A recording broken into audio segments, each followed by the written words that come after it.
Greetings, I'm Rabbi Gail Nord, and I would like to welcome you to session 6 of our study of the book of Qoheleth, which we call Qoheleth, a most unusual book, in which we have been looking at the book of Qoheleth or Ecclesiastes closely. We've been making a close study of the book. We've been working through 2 chapters per week, and this being our final session, we are now on chapters 11 and 12 of this fascinating book.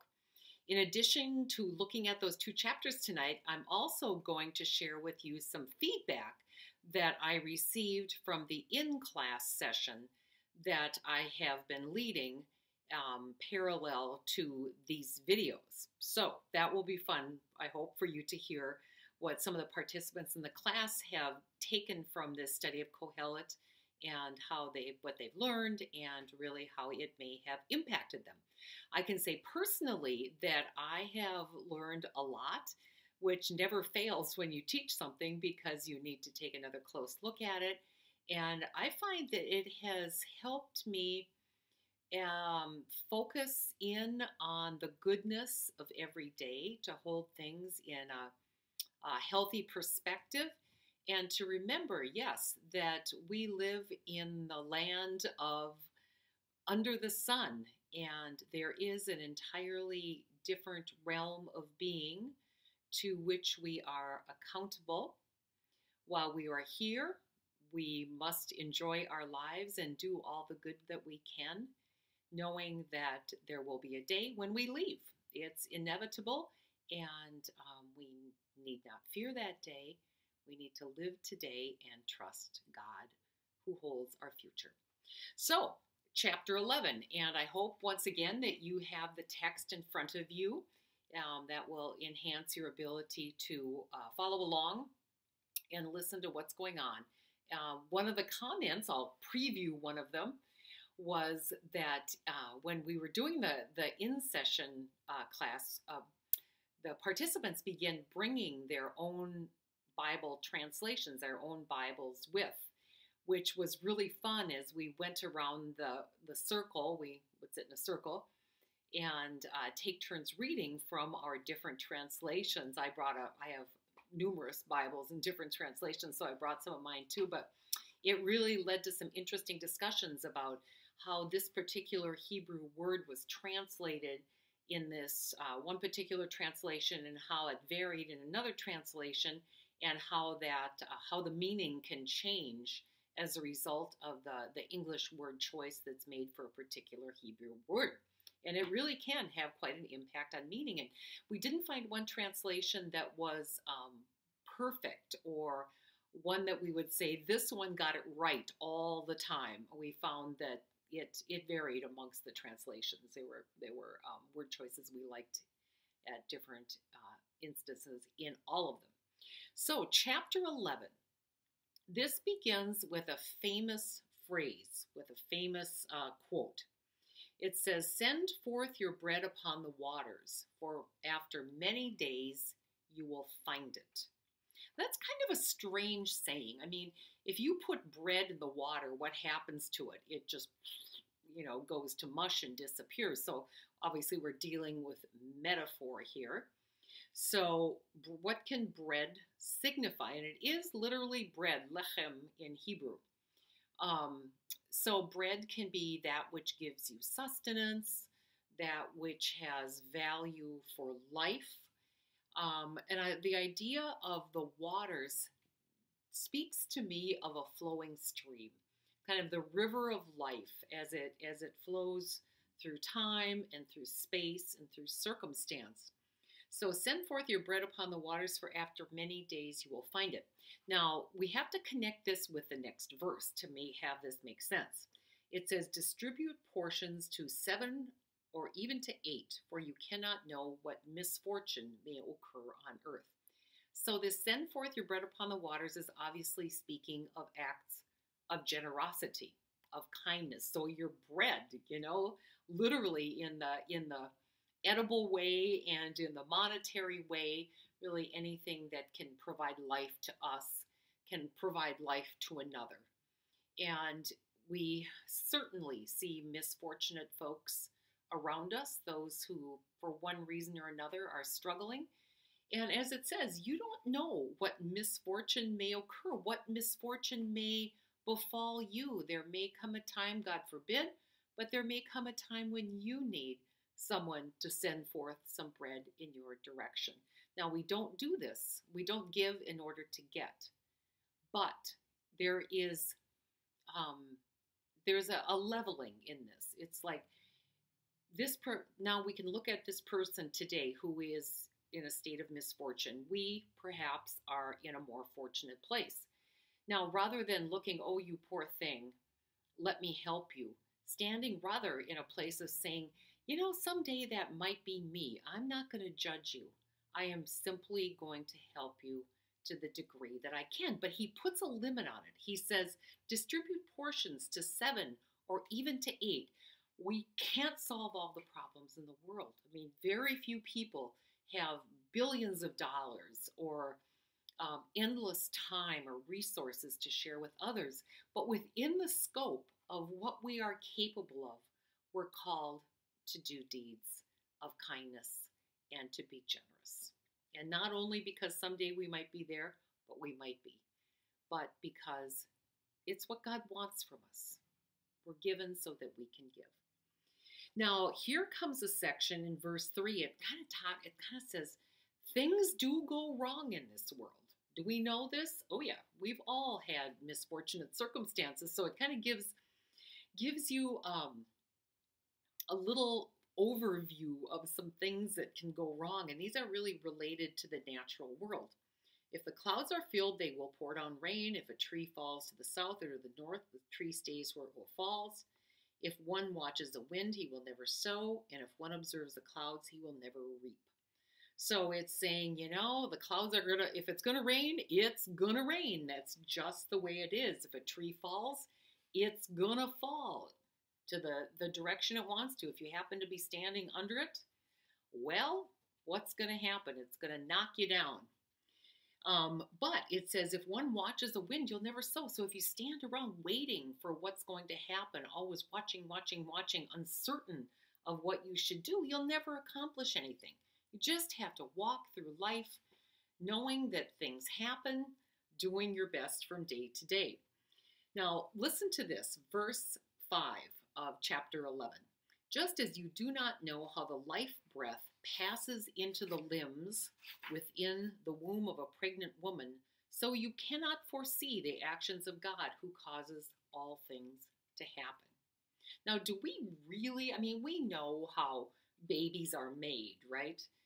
But here he is speaking of that which makes us who we are, the uniqueness of each of us. Those of us who believe in a soul which endures from either lifetime to lifetime or from this life to the next. That's what he's talking about here, that eternal, enduring part of us. Where does it come from? Well, God causes all things to happen. You can't know it. Just as we don't know this, we're not going to know what's going to happen. So it says, sow your seed in the morning. Don't hold back your hand in the evening, since you don't know which is going to succeed, the one or the other, or if both are equally good. So we're never going to know. So do what you can. Do this, do that, a little here, a little there, and trust that it will be what it will be, right? I know that's cliche, but now here is one of my favorite passages. This is so beautiful. Verse 7, how sweet is the light, what a delight for the eyes to behold the sun. Even if a man lives many years, let him enjoy himself in all of them, remembering how many the days of darkness are going to be. All coming is Hevel.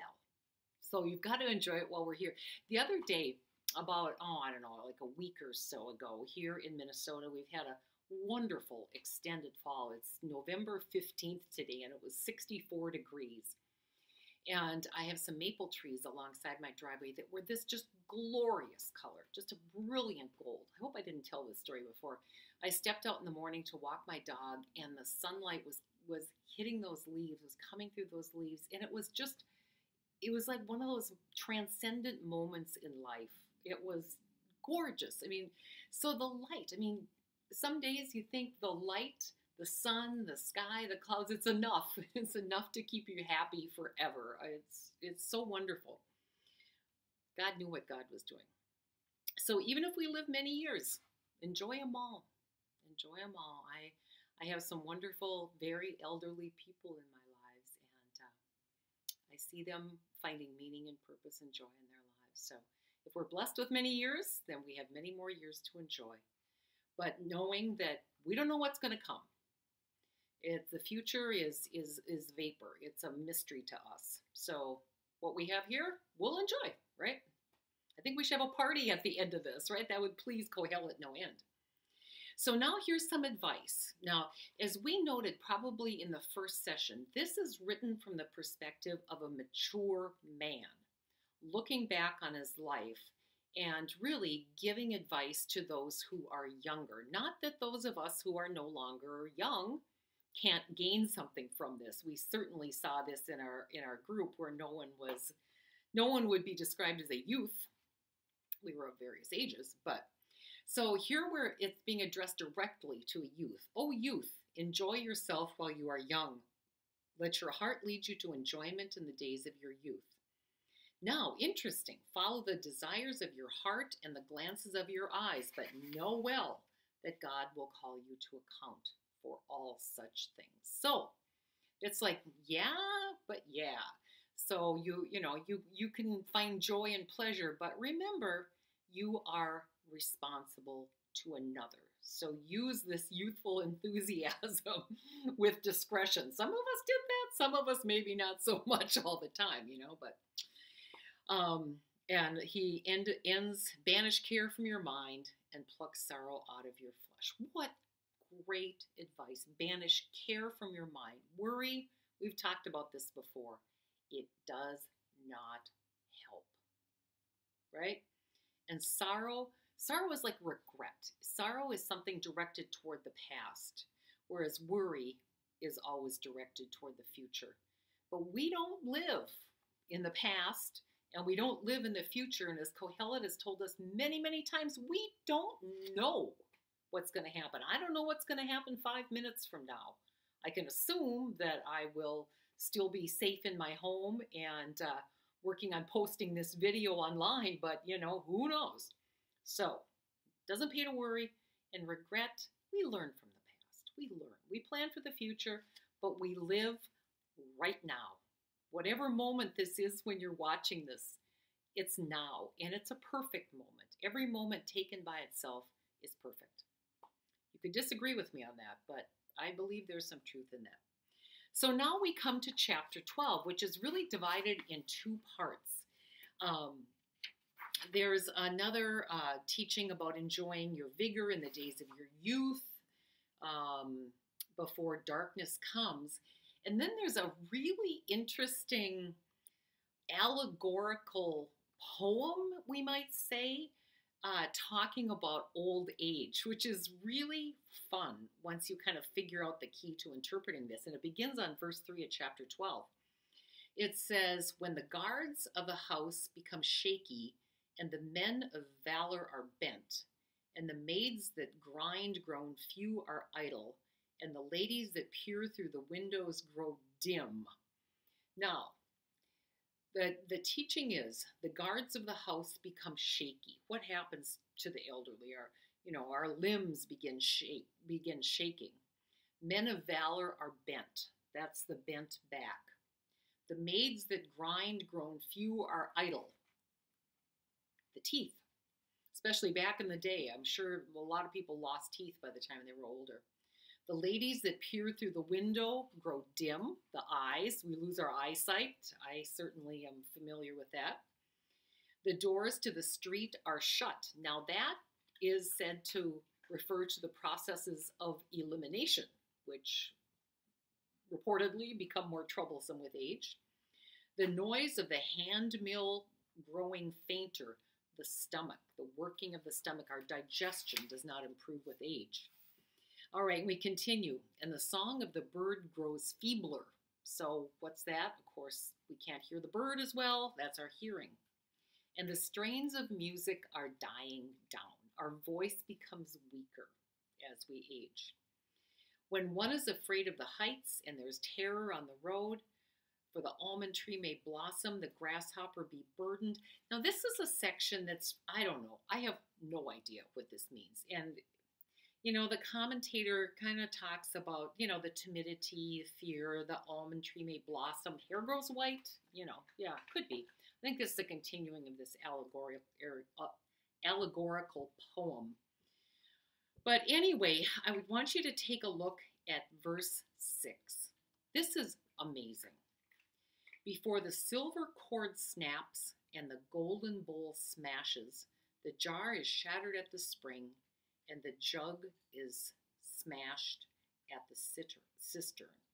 So the silver cord is that which connects us to this life, almost like an umbilical cord, which is keeping us alive in this life. And the golden bowl representing life, or the physical body, the vessel which contains a soul, crashes. The jug also represents human life in some way. Cistern is another word that could be used for grave. So this is talking obviously about death, but I think that concept that there is a silver cord that, like the umbilical cord that ties us to our mother before birth, there's a silver cord that is tying our soul to this earth. And at the time of death, that cord is broken and our soul breaks free. Now, I may have mentioned this before, but I did hospice work for many years, so I have spiritual care for hospice patients and their families. I've been with many people who are in the process of dying or died in my presence, and something happens. I mean, there is not only the shutdown of the physical processes, but there is some kind of an existential further change that happens when somebody dies. It's obvious if you've observed it. I don't know what it is, but there is something. All right, so now we move on to verse 7 and talking more about death. The dust returns to the ground, which of course reminds us of the saying in Genesis that from dust we come and to dust we shall return, often used in funeral services, as it was. And the life breath returns to God. So the soul, the life breath returns to God who bestowed it. Now, if you remember how we started chapter 1, verse 2, let me see if I can get back there. It said, utter futility, or Hevel, said Qoheleth. Hevel, Hevelim. All is futile, all is vapor, all is nothingness. And there's nothing lasting in this life. It's all ephemeral. He again returns to this. An exact quote from chapter 1, verse 2 is chapter 12, verse 8. Hevel, Hevelin, Amar, HaKoheleth, Havel.